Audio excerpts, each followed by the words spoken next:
ಹೇಳು ಮರ್ಯಾದೆಯಿಂದ ಆ ಕ್ಯಾಸೆಟ್ ಕೊಟ್ಟರೆ ಸರಿ, ಇಲ್ಲದಿದ್ದರೆ ಇನ್ನು ಒಂದು ಪೈಸೆ ಬೇಕಾಗ್ತದೆ. ಎತ್ತರ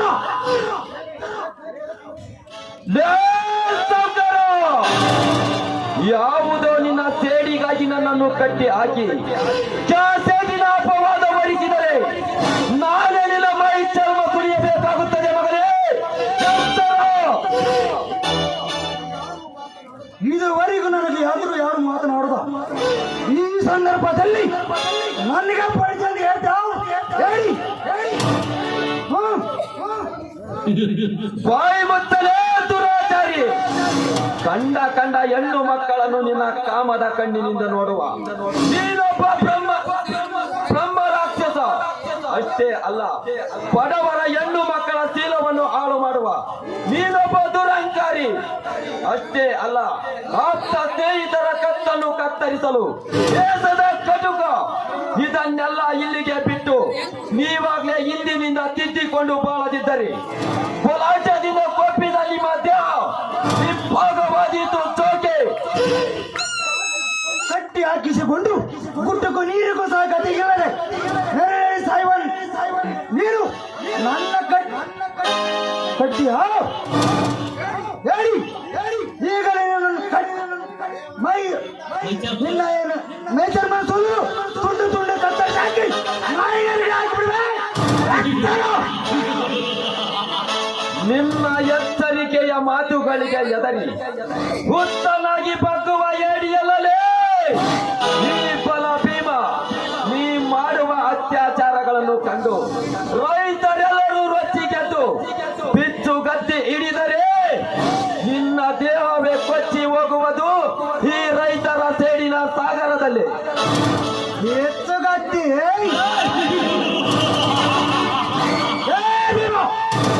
ನೀವೆಲ್ಲರೂ ಬಿಚ್ಚುಗತ್ತಿ ಹಿಡಿದು ಭರವಸೆಯಿಂದ ಬರುತ್ತಾ ನಿಮ್ಮನ್ನು ಸುಟ್ಟು ಪುಷ್ಪ ಮಾಡಿ ಇಡೀ ಊರಿಗೆ ದಗದಗವಂತ ಬೆಂಕಿ ಹಚ್ಚಿ ಬಿಡುವೆ. ನೀನು ನೋಡ್ತಾ ಇರು. ಬೆಂಕಿ ಹಚ್ಚುವೆನೆಂದು ಬೆಟ್ಟದೆತ್ತರ ಪುಟಿದು ಮಾತನಾಡುವ ಈ ನಿಮ್ಮ ನೆತ್ತರವನ್ನು ಈ ಭೂಮಿ ತಾಯಿಗೆ ಅರ್ಪಿಸಿದಾಗಲೇ ರೈತರ ಆತ್ಮಕ್ಕೆ ಶಾಂತಿ. ಇಲ್ಲದಿದ್ದರೆ ಹಾಗೆ ನಡೆಯುವುದು ಈ ಕ್ರಾಂತಿ. ನಿನ್ನಂತ ಪೊಳ್ಳೆ ಬೆದರಿಕೆಗೆ ಎದುರಾಳಿ ಚಂದ್ರೇಗೌಡ ಒಳ್ಳೆ ಮಾತಿನಿಂದ ಈ ಕ್ಯಾಸೆಟ್ ಕೊಟ್ಟರೆ ಸರಿ, ಇಲ್ಲದಿದ್ರೆ ಗುಟ್ಟಕ್ಕೂ ನೀರು ಸಹ ಗತಿಲ್ಲದೆ ಈಗ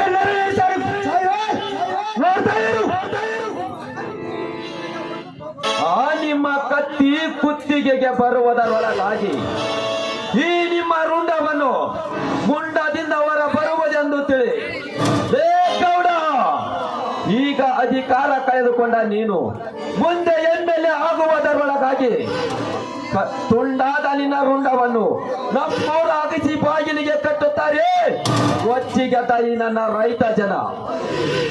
ಅದು ನಿಮ್ಮಿಂದ ಯಾವ ಜನ್ಮಕ್ಕೂ ಸಾಧ್ಯ ನನ್ನ ತಿಳಿ.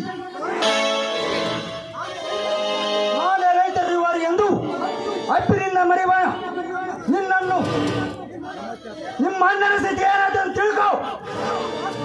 ಸರ್ವ ಆಸ್ತಿ ಹೋದರು ಹೆದರುವ ಕುಲವಲಲೇ ನಮ್ಮದು. ಗೌಡ, ಮುಂಬರುವ ಚುನಾವಣೆಯಲ್ಲಿ ನಿನ್ನನ್ನು ಕೆಡವಿ ಆ ಗದ್ದುಗೆಯಲ್ಲಿ ಅಣ್ಣ ತಮ್ಮಂದಿರಲ್ಲಿ ಒಬ್ಬರು ಏರಿ ಕಳೆದುಕೊಂಡ ನಮ್ಮ ಸರ್ವ ಆಸ್ತಿಯನ್ನು ಮರಳಿ ಪಡೆದುಕೊಂಡು ನಿನ್ನಿಂದ ನೊಂದ ರೈತರ ಆತ್ಮಕ್ಕೆ ಶಾಂತಿ ನೀಡಿ ರೈತರ ಸತ್ಯ ಜ್ಯೋತಿ ಬೆಳಗಿಸದಿದ್ದರೆ ನಾವಿಬ್ಬರು ಜಾರಿಣಿಯ ಮಕ್ಕಳೆಂದು ಇಡೀ ಸಮಾಜವೇ ಕೇಕೆ ಹಾಕಿ ನಗಲಿ. ಇದನ್ನು ಮಾಡಿ ತೋರಿಸದಿದ್ದರೆ ಧರ್ಮವತ ಜಮೀನ್ದಾರ್ ನನ್ನ ತಂದೆಯ ಮೇಲಾರೆ. ಅಧಿಕಾರ ಗದ್ದಿಗೆ ಅಧಿಕಾರ ಗೆದ್ದೆ ಎಂದು ಕನಸು ಕಾಣ್ತೀಯಾ? ತುತ್ತು ಅನ್ನಕ್ಕೂ ಗತಿ ಇಲ್ಲದೆ ಬಿಗರಾದ ನೀವು ಚುನಾವಣೆ ಪ್ರತಿನಿಧಿ ಆಗುವರಿ.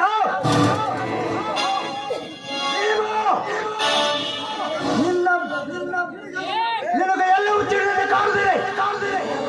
ಹೌದೇನ?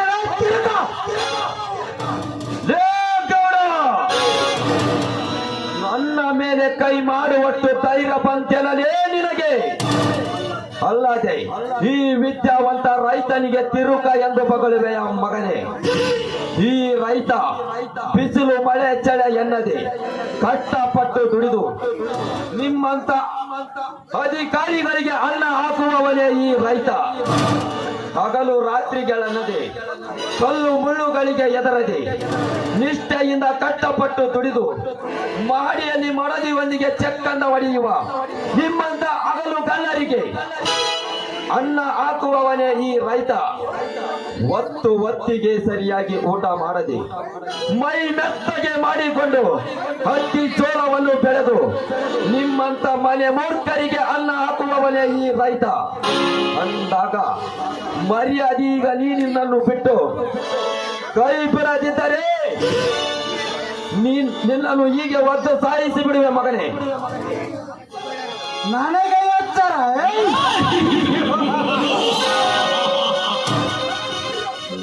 ಕರಿಯ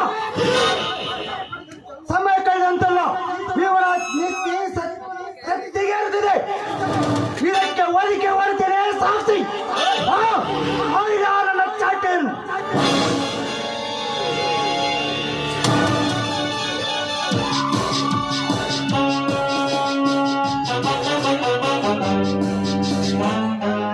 ಏನಲೇ ನನ್ನ ಕೆಸಟ್ ಕೊಡುದಿಲ್ಲ.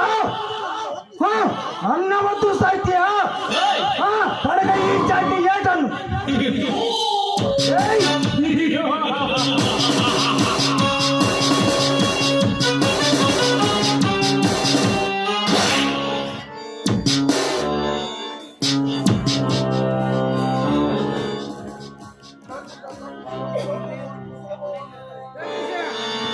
ನನ್ನಿಂದ ಅಷ್ಟು ಸುಲಭವಾಗಿ ತಪ್ಪಿಸಿಕೊಂಡು ಅಷ್ಟು ಸಾಧ್ಯ ಮಾತಲ್ಲ.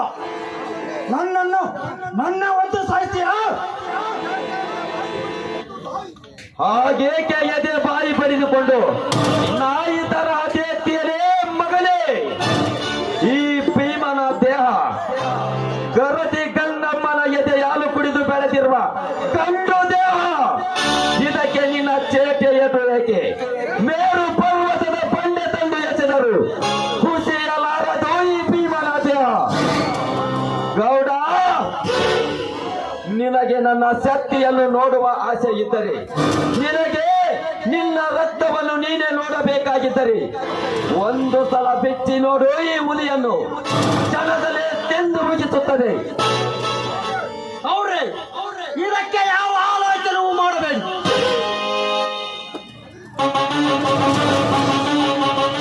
ಹೆದರಿಕೊಳ್ಳಿ ಬಂದುಕೊಂಡು ಇವನಿಗೆ ಗುಂಡಾಕಿ ಇಲ್ಲಿಯೇ ಇವನ ಕತೆ ಬಿಡಿಸಿ ಬಿಟ್ಟು ನಮ್ದಾವ ತೀರುತ್ತೈತೆ ನಿಮ್ಮ ಸೈಡು. ಕರಿಯ ಬೇಡ, ಕರಿಯ ಬೇಡ. ಇದು ಒಂದೇ ಗುಣಿಯಿಂದ ಸಾಯುವ ಇದೆಯಲ್ಲ. ಇದಕ್ಕೆ ಕ್ಷಣಕ್ಕೂ ನರಳಿ ಸಾಯಬೇಕು. ತೆಗೆದುಕೊಂಡು ಬಾ ಕಾದ ಕೆಬ್ಬಳವನ್ನು.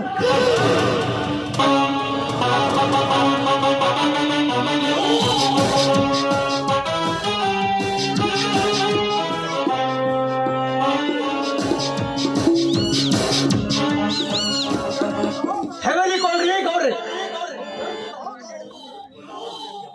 ಎಂದಾದರೊಂದು ದಿನ ಸತ್ತು ಹೋಗುವ ಈ ಪ್ರಾಣಕ್ಕೆ ಎದರಿ ನಿಮಗೆ ತಲೆ ಬಾಲಾಡಿಸುವವನಲ್ಲ ಈ ಬಲ ಭೀಮ. ಸತ್ತರು ಕ್ರಾಂತಿ ವೀರ ಸಂಗೊಳ್ಳಿ ರಾಯಣ್ಣನಂತೆ ಚಚ್ಚದೆಯ ವೀರನಾಗಿ ಸಾಯುತ್ತೇನೆ ವಿನಃ ಬ್ರಿಟಿಷರ ಜಾತಿಯಲ್ಲಿ ನಿನ್ನಂತವನಿಗೆ ಎಂದಿಗೂ ಶರಣಾಗಲಾರೆ. ಹೋದರೆ ನಿನ್ನ ಮರಣ ಖಂಡಿತ.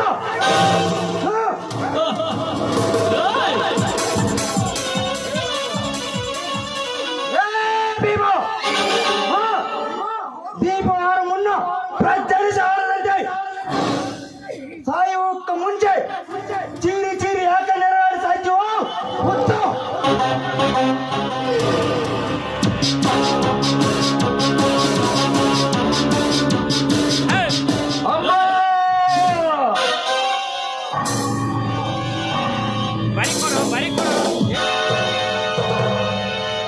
ಅಮ್ಮ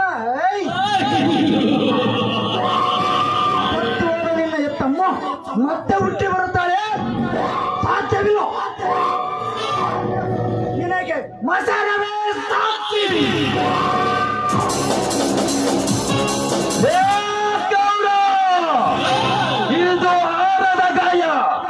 ಇದು ಅನುಭ ಶಕ್ತಿಯ ವಜ್ರಕಾಯ. ನಾನಿನ್ನ ಕೈಯಲ್ಲಿ ಸತ್ತರು ಆ ಸೇರಿನ ಕಿರಿ ನಿನ್ನ ಸುಡದೆ ಬಿಡಲಾರದು ಮಗಳೇ. ನೀನ ಸತ್ತ ಮೇಲೆ ಎಲ್ಲವೂ ಸತ್ತಂತೆ. ನಿನ್ನ ಕಥೆ ಇಲ್ಲಿಗೆ ಮುಗಿತು. ಹಾ. ಕರಿಯೋ ನಡಿ ಹೋಗೋಣ.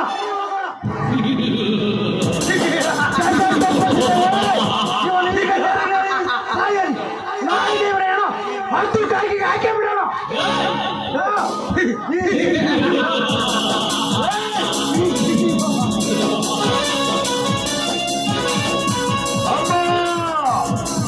ಅಣ್ಣ ಕುಮಾರ, ನೀವಾಗಲೇ ಕ್ಯಾಸೆಟ್ ನೋಡು ಎಂದಿದ್ದರೆ ಅದನ್ನು ನೋಡಿ ಇವರ ಕಥೆ ಮುಗಿಸುತ್ತಿದ್ದೆ. ಅಯ್ಯೋ ನೀರು ನೀರು.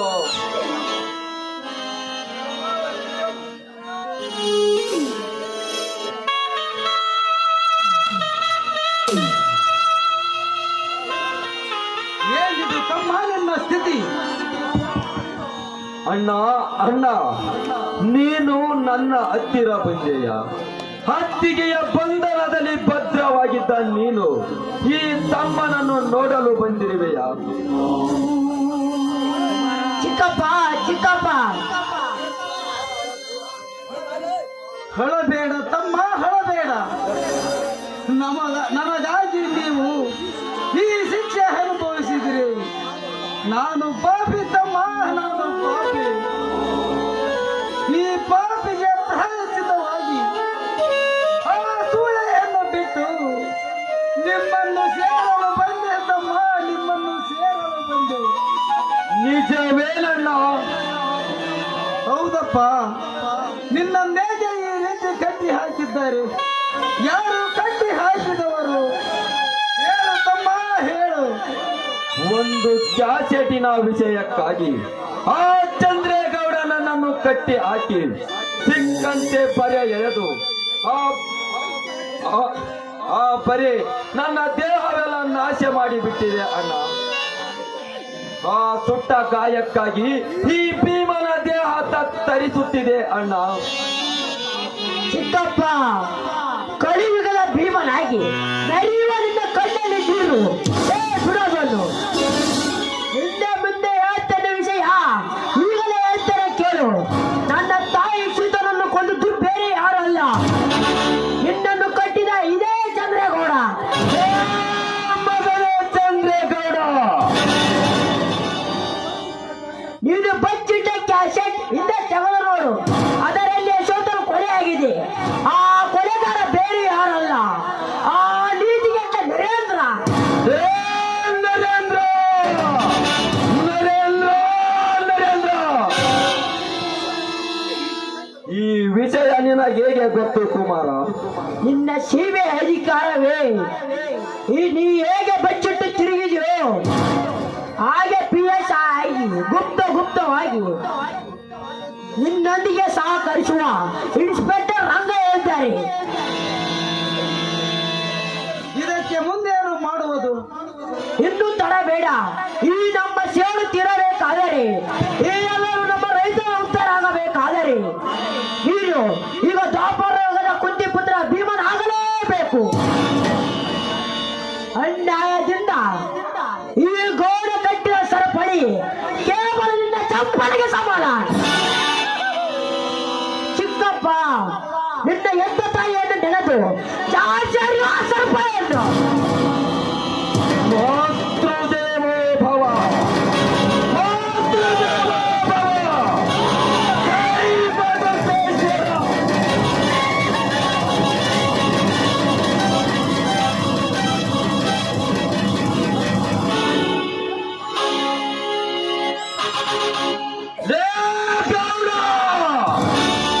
ಇಲ್ಲಿಯವರೆಗೂ ನನ್ನ ಮನೆತನಕ್ಕೆ ಮಾಡಿದ ಅನ್ಯಾಯಕ್ಕಾಗಿ ನೀನೀಗ ನಿನ್ನ ತಾಯಿಯ ಗರ್ಭದಲ್ಲಿ ಅಡಗಿಕೊಂಡು ಕುಳಿತರು ಸರಿ. ನಿನ್ನನ್ನು ಹೊರಗೆಳೆದು ತುಂಡು ತುಂಡಾಗಿ ಕತ್ತರಿಸಿ ಹಾಕಿ ನಿನ್ನ ರಕ್ತ ಕುಡಿದು ಸತ್ತವರ ನನ್ನ ಆತ್ಮಶಾಂತಿ ಪಡಿಸದಿದ್ದರೆ ನಾನು ಕಲಿಯುಗದ